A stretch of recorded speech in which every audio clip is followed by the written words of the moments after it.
I did not want that to happen. Now the other day when I was really bored, I found myself on eBay and I also found myself with £200 in my bank account, not doing a great deal.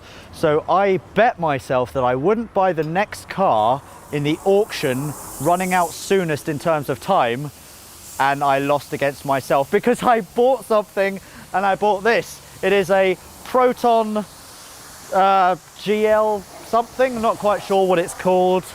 1995, 3-speed automatic, and I shall call it Donald Dump. It's not really looking factory fresh. I've done this pretty nifty duct tape repair myself, and as everyone knows, if you can't fix it with duct tape, you're not using enough duct tape, so I need more duct tape. The indicator is a little bit loose, but I'm sure when I'm driving at about 150 miles an hour, all that downforce will keep it in place. Wings a little bit battered, side also quite battered, window doesn't really go up. Inside you will find something truly astonishing. We have this. It is a winch. There is a switch and it operates said winch, and it's actually really hardcore and it goes both ways. I really like it when things go both ways, and look how hard it is as well. I literally cannot stop that. Ugh. We've got an engine under here, I don't know how big it is, and the world's heaviest bonnet. This is actually a Mitsubishi engine, means that I'm pretty much JDM. There are only 4 of these left in the country, so this is one of 4. This is rarer than a Bugatti Veyron in Great Britain, so quite a unicorn. And I think for the day of filming, it would be rude not to start off by giving it a proper deep clean. And as everyone knows, the best way to clean a car is by going through a car wash. Cover me in your fine mist. Ow, wow. Okay, that's my phone. Let's move that. Already getting quite wet. Not the good kind of wet either. That smells good.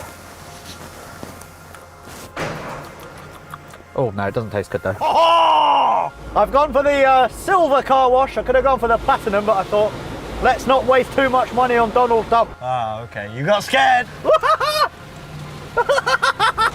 Woo! Getting quite wet now. Getting quite wet. And it'll also help with the smell inside here, because let me tell you, the car stinks. Yeah, I'm gonna emerge reborn.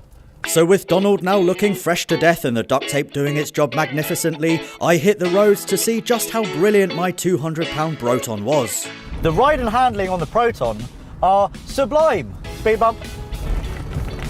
It literally just smooths everything out. It's I would compare the ride to that of a brand new S-Class. It idles nicely, the engine sounds really good, it's keeping temperature, it's not too bad on fuel. I think it might have a bit of a fuel leak though, but we'll ignore that. And it just goes and it stops, which is, what more can you want from a car other than it going and stopping? Apart from it smelling really bad. I mean, it genuinely smells terrible in here.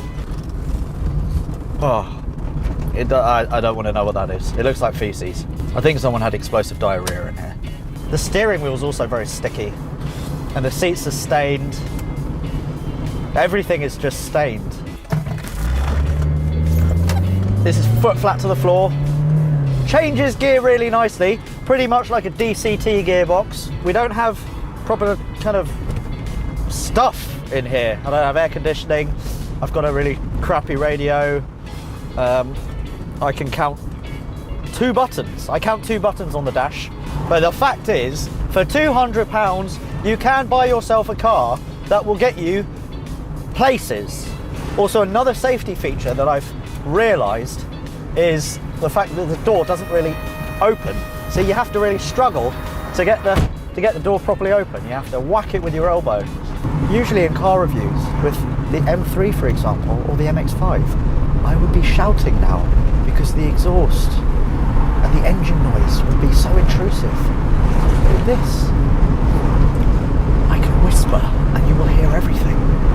This is probably the worst car I've ever reviewed and driven. But it's also one of the most fun because I literally don't give a shit about it. As we headed deeper into the countryside, my slightly collapsed driver's seat meant that I was due for a break to realign my spine, at which point I thought it would be a good idea to test out the winch. To test the effectiveness of the winch, because I literally have no idea what it does, I'm going to winch an equally shit car. This car here belongs to Ethan. Wind it round and then push a button and see what happens. Kind of works. Come on, winch. I'll give it a bit of a hand.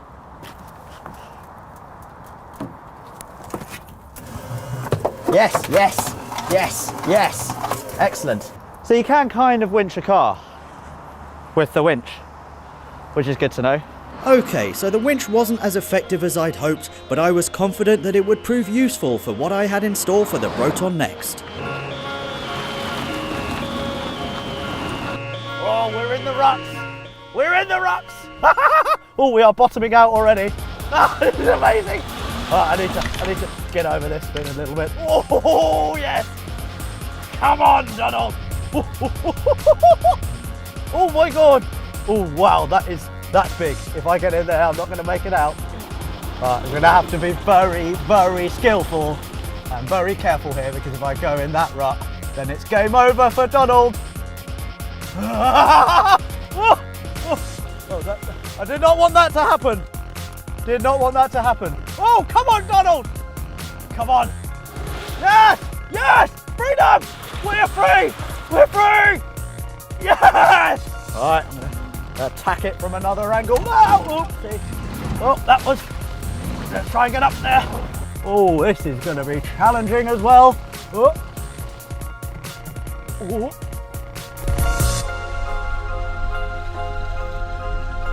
Come on, Donald. We got this. Uh-oh. I see a lake. If I go in that rut, then it's game over. Come on! Come on, Donald! Yes! It's going to be your biggest challenge yet.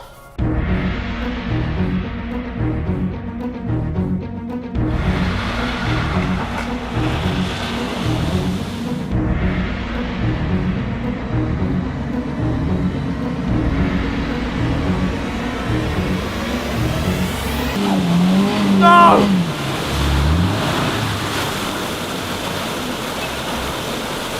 Ah!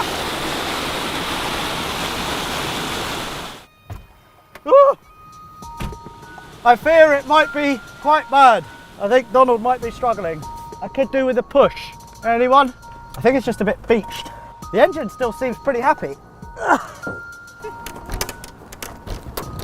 So to answer the question of how far a 200-pound car can go, quite far, but not through what looks like a lake. But the car's still running, so I'm determined we're going to get this box out, and then we'll keep on ploughing up that way and see what the great British countryside can offer us.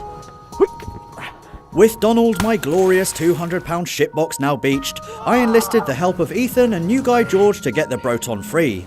With zero off-road experience between us, we tried pushing the car, rocking the car, packing the lake with sticks for traction, using the crap winch, pulling on a rope and getting knee-deep in dirt. Eventually though, we had to admit defeat and call Ethan's dad to rescue us with his Toyota Land Cruiser.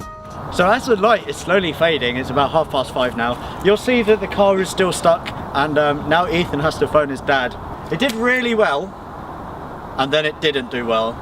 Obviously it's not off-roader, no off-road tyres.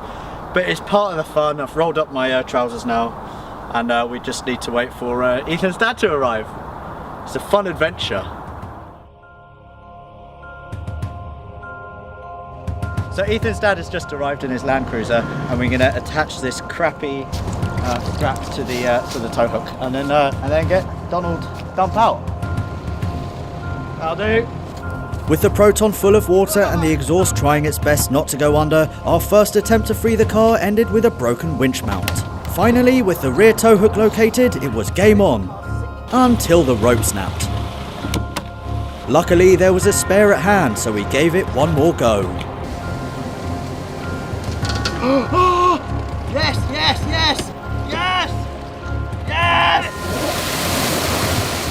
Oh, I'm loving this! Yes, Land Cruiser for the win! Yeah, victory!